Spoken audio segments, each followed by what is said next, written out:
We have considered putting him in part-time. We have a special guest. No, we can also homeschool on the road. Hey guys, welcome back to our channel. If you are new here, my name is Yazel. Welcome. If you are returning, welcome back. Today's video is going to be a life update. So just gonna talk about some things that we've mentioned briefly in passing in multiple videos. So let's get right into it. The main thing that we keep talking about in passing in a lot of videos is that we plan to move. We have 4 months left on our lease. And honestly, we don't know what we're doing. Like, our plan originally was to purchase. We were gonna purchase a fixer-upper and we were gonna renovate the home ourselves. We have literally been on a house hunting journey since I was pregnant, literally when we first got pregnant with our son. It's been a long time. We haven't found a home that we love. So our plan was to buy a home that had great foundation where we can build upon and make our own. That was our plan. However, a lot of things are coming into play. I'm not sure what our plan is. I really believe that wherever we do go, unless it's the area that we've been looking at for a very long time, our plan is going to be to rent and then look to purchase, just so we can get familiar with the area that we're going to be in. Because again, if we're looking to relocate to the West Coast, we've never been to the West Coast, we don't know if we're gonna like it, so we don't want to make a huge commitment like that and to just purchase a home in an area that we've never been. So everything is still up in the air. When we do finalize everything, of course we will share with you guys, but as of right now, we don't know what we're doing. How I do plan to prepare our home, I am in the process of coming up with a plan to declutter our home. Me and Theo have had this conversation where we felt like a lot of things we have just been accumulating over time and they don't really have a home. And I told him last night, I'm just tired of seeing clutter in different areas, and I do a very good job, at least I think, at hiding the clutter. I'm just tired of having the clutter around in general. So my plan is to just declutter our home, declutter our clothes. We have clothes that I specifically have accumulated since high school. I have been the same size since high school. I graduated in 2015. It's been 8 years. So I have accumulated a lot of clothes. I literally wear the same things in rotation just because that's what I'm comfortable in my current season. And it's just easiest for me to put those things together, mix those things up, and make a new outfit out of that. We're gonna start there by decluttering our clothes, decluttering the junk. Because we are planning on moving, we don't know what we're doing with as far as furniture. We don't wanna go looking at furniture because we don't know what our house is gonna look like. We don't know anything. We don't know if we're moving to the West Coast. We don't know. What I do know is we are taking Isabella's big girl bed that she just got. That will be getting taken down and brought with us. Our bed frame will be taken down and brought with us. We'll be getting a brand new mattress, brand new pillows, so we'll be giving those things away. Our sofa set will be giving away as well. Yeah, pretty much we'll be basically starting brand new. As far as taking his bed, I don't know if we're gonna take his bed or just buy him a new bed when we move. That's up in the air as well. So we really are gonna be starting from scratch with everything, getting rid of what we currently have and just starting fresh when we're there, and literally building our house into a home in the perfect way possible. So I literally have a note that I share with Theo, and I share with him like all of the renovations that I plan to do to make our house into a home, from renovations to the kitchen, renovations to our outdoor space. There's a few things that is non-negotiable for us when we do move, whether we do rent or whether we do buy immediately, and I'll talk about that in a different video. The topic I want to talk about is my experience as a stay-at-home mom. I have been a stay-at-home mom for a little over a year. I quit my job at the end of January of 2022, and I had our son April 1st, 2022. And he will be one upcoming soon. And the differences between my experience from going back to work when I had Bella versus me staying home with our son.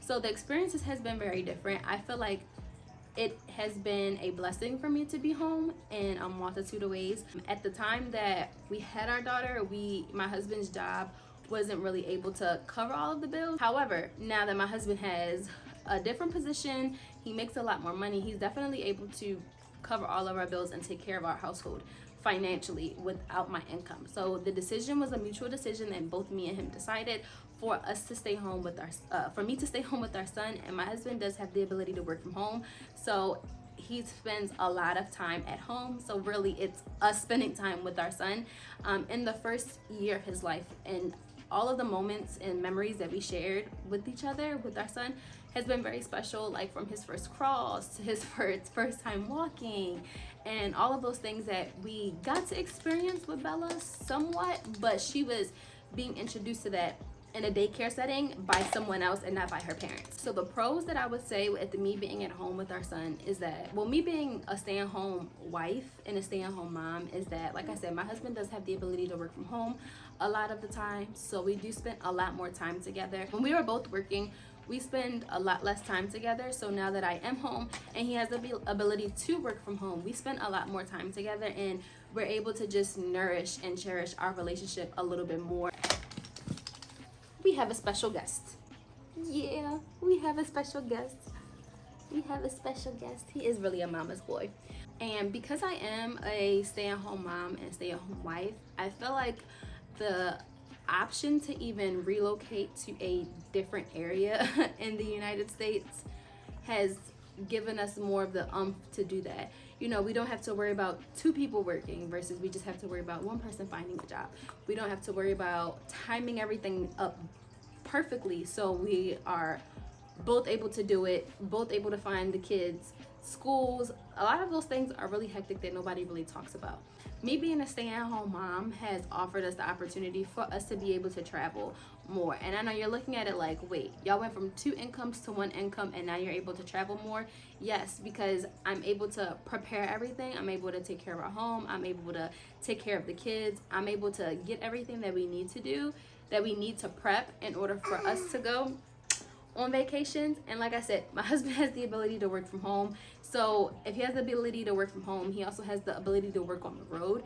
So we have been taking that opportunity and making memories with that. We have literally, the last year since our son has been born, we have literally been to so many different places. And I just feel like because my husband has the ability to work technically on the road, we are able to do those things a lot more versus when I was working. Planning vacations was a lot harder because we had to basically get approval from 2 different companies and to basically plan it around our other coworkers as well. Make sure we aren't taking vacations at the same time as our other coworkers because obviously it wouldn't get approved. It was a lot of different people in the planning process of us taking vacations, which made it very difficult. I don't have to worry about like sick time or anything when it does come to planning vacations. You know, with you being the mom, you're like the primary nurturer for your children, and 9 times out of 10 your children want mom when they're sick. I can't imagine 2 kids being in daycare at the same time, getting sick at different times, and I'm stretched thin between a little bit of PTO and a little bit of sick days for me to be able to stay home with our kids. And you know, pulling PTO and pulling sick time away just pulls time away that I have accumulated and it doesn't give me the ability to take vacations. So those are the reasons why I feel like I have been blessed, and being a stay-at-home mom has blessed me, my children, my husband. I got this question recently on my Instagram and I wanted to touch on it a little bit deeper really quickly here. Why we still send Bella to school even though I'm a stay-at-home mom. Bella has been in school since she was 7 weeks old. And she's almost 3. She enjoys going to school. We don't just send her to daycare and send her to school just because we want to, because we want to get rid of her because she's a toddler and she's into the toddler stage and her favorite word is no. No, that's not why we send her to school. We send her to school because she genuinely wants to go to school. Now, let's talk about why we keep our son home. We keep our son home because we have the ability to keep our son home.